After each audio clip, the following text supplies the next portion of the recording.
Hi, I'm Jen Underwood-Mackey, Healthcare Support Worker Development Officer for RCN Scotland. Thank you for tuning in to our bite-sized guide to record keeping for nursing support workers working in Scotland.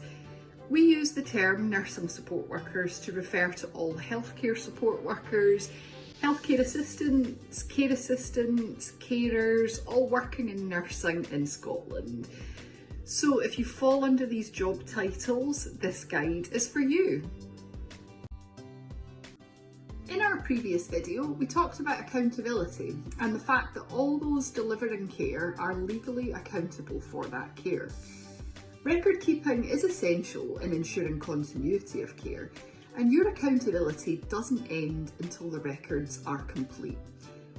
Healthcare support workers can and should document the care that they deliver, as it goes hand in hand with being accountable for the care that they deliver.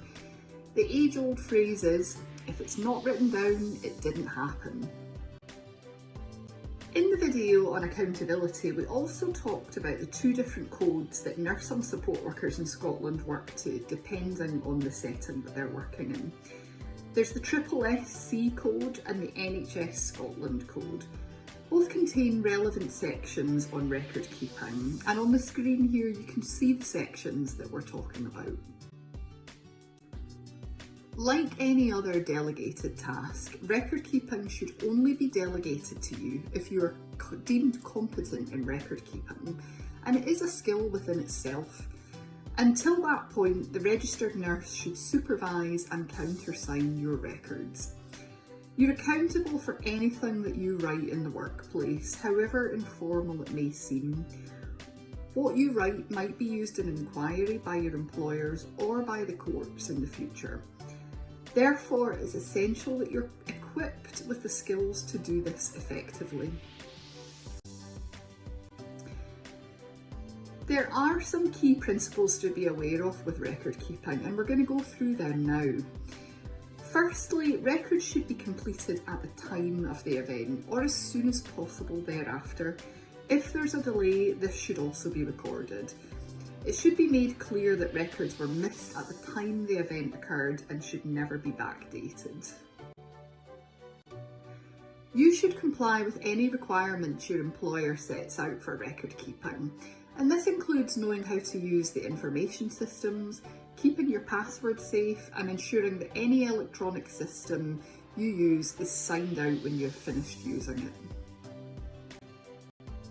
Records should be clearly traceable to the person writing them. We recognise that workplace record keeping systems do differ, and some are written, some are electronic.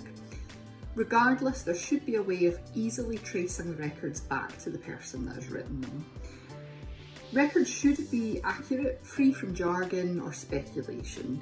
For instance, you should never write anything that could be perceived as insulting, racist, sexist, or derogatory in any way. It can sometimes be tricky to separate fact from opinion when you're documenting. For example, if a patient has been abusive towards you during the course of your work, this can be a really distressing experience and cloud the language that you might use in your documentation. In situations like these, it's important to document exactly what has happened, as this might be required later. Your employer might also have additional procedures to follow, such as datex recording for incident recording. However, ensure that you record the incident in a factual way and avoid emotional language. Wherever possible, the person that you're caring for should be involved in the record keeping, and it should be documented how they are contributing to their care.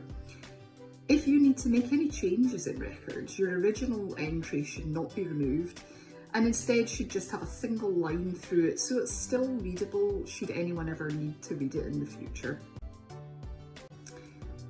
If you need any further support, the RCN is always available to support you. And we do have some really helpful documents that are shown on the screen now for your information. If you're an RCN member, you can also contact our advice line on 0345 772 6100, and it's open 8:30am to 5pm weekdays and 9am to 4pm weekends. I'd just like to pass over now to our sponsors LV, so they can say a few words about the services that they can offer you as an RCN member. We've been extremely fortunate in RCN Scotland over the past few years to have the support of LV in delivering our education sessions for healthcare support workers, and we've carried these out all across Scotland, and in COVID obviously we've moved them online. They are continuing to support us in this, including these bite-sized videos, so we want to give them an opportunity to tell you about the excellent range of services that they can offer you.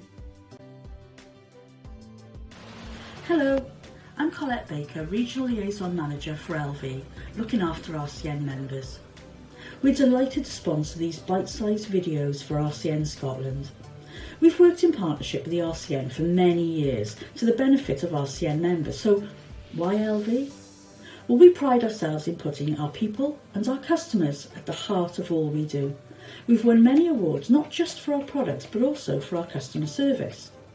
So we offer discounted insurance for RCN members, staff and your immediate family.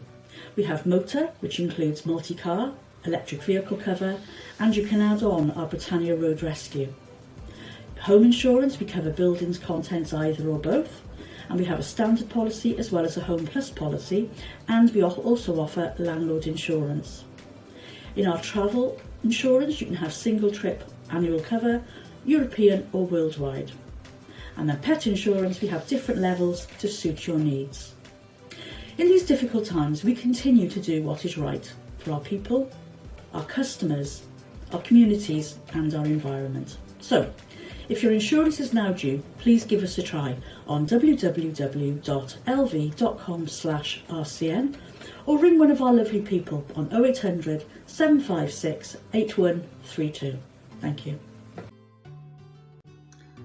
Thank you so much for tuning into this bite-sized guide, and I'd like to welcome you to looking at the rest of our bite-sized guide series. We've got lots of others on offer, and we're always really keen to hear ideas. If there's any other topic that you would like us to consider creating a guide for you on, we're open to all suggestions. If you want to ask me any questions about any of the content of today's session, you can contact me on the email address shown on the screen, and I would love to hear from you. Thanks so much, everybody.